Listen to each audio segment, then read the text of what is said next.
आज की पुस्तक है ट्यूसडे विद मॉरिस। इसके राइटर हैं मिच एल्बम।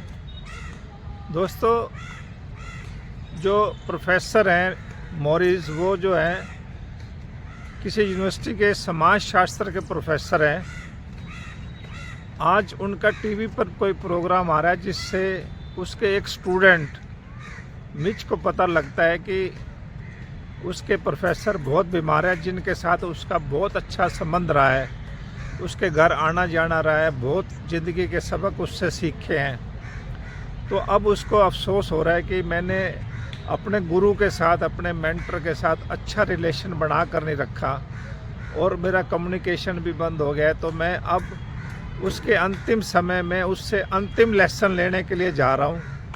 तो दोस्तों, वो आखिरी के 16 हफ्ते हैं, जिनमें से वो 14 मंगलवार जाता है और तरह तरह के जीवन के बारे में, मृत्यु के बारे में, इमोशंस के बारे में सबक लेता है।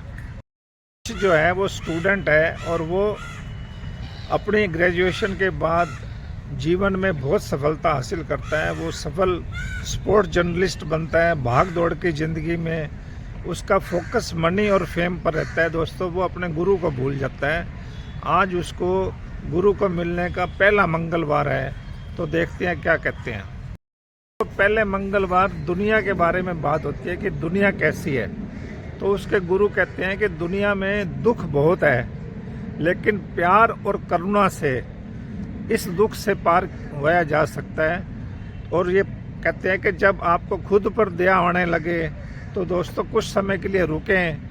आप सोचें कि कहाँ प्यार में कमी रह गई, कहाँ रिलेशनशिप में कमी रह गई, तो उसको कम्युनिकेशन के द्वारा दोबारा से शुरू करें। ज़िंदगी जीने के लिए है दोस्तों, डरने की ज़रूरत नहीं होती। दूसरे मंगलवार यही बात होती है कि अगर आपको खुद पर दया आने लग जाए तो दोस्तों आपको जो है ये सुबह उठकर रोज़ कहना है कि आज का दिन बहुत अच्छा है, आज का दिन जीने के लिए मैं हूँ। दोस्तों, तीसरे दिन जो क्लास होती है वो होती है पछतावे के बारे में, रिग्रेट्स के बारे में। दोस्तों, अगर आपको रिग्रेट्स हैं तो दोस्तों इसका मतलब आपने वो चीज़ें नहीं की हैं जिन पर आपको रिग्रेट हो रहा है। इसलिए अपने प्यार और रिश्तों को महत्व देना है। तो दोस्तों, हम जो है अपनी ज़िंदगी में दोबारा से हमें समझ आने लगता है कि हमें रिग्रेट्स नहीं रखने, अपने उन बातों को, अपनी चीज़ों को करते रहना है जो हमारे दिल में आ रही हैं। तो दोस्तों, प्यार और रिश्ता जो है हमें सबके नज़दीक लेके जाता है। दोस्तों, चौथे दिन जो है बात होती है डेथ के बारे में, मौत के बारे में। उसके गुरु कहते हैं कि मौत को स्वीकार करो तो आपको डर लगना बंद हो जाता है। दोस्तों, मौत डर नहीं है दोस्तों, जीवन का हिस्सा है। 5वें दिन उसकी बात होती है परिवार के बारे में। तो उसके गुरु बताते हैं कि सबसे महत्वपूर्ण है प्यार और परिवार। दोस्तों, इसके बिना जीवन अधूरा है। छठे मंगलवार को जब वो गुरु से मिलता है तो उसकी बात होती है इमोशंस के बारे में, भावनाओं के बारे में। जब दोस्तों उसके गुरु कहते हैं कि पूरा अनुभव करो, पूरा महसूस करो, चाहे वो रोना हो, गुस्सा करना हो। लेकिन दोस्तों, ये सब करने के बाद, हंसी के बाद, उसको सबको जाने दो। जब आप ऐसा करोगे तो आपको खुशी मिलने लग जाएगी। दोस्तों, जब आप दुख महसूस नहीं करोगे तो आपको खुशी कहाँ से आएगी। ये पुस्तक हमें ये बता रही है कि दुख भी हमारे जीवन का हिस्सा है, रोना भी हमारे जीवन का हिस्सा है और हंसना भी हमारे जीवन का हिस्सा है। तो इसके बाद खुशी आने लगती है। दोस्तों, 7वें मंगलवार में बुढ़ापे के बारे में, एजिंग के बारे में बात होती है और उसके गुरु उसको सिखाते हैं कि बुढ़ापा बहुत अच्छा होता है, ये हमारा अनुभव बढ़ाता है। और दोस्तों, ये एजिंग जो है मायने रखती है, ये हमारे अनुभव की जो है एक सूचक होती है। मंगलवार मनी के बारे में बात होती है, पैसे के बारे में। दोस्तों, ये कहती है पुस्तक के दोस्तों, मनी जो है खुशी नहीं देती। बाद में ज़्यादा पैसा आने पर, ज़्यादा धन आने पर उसको संभालना पड़ता है। तो दोस्तों, वो जो खुशी है उसको संभालने में ही चली जाती है।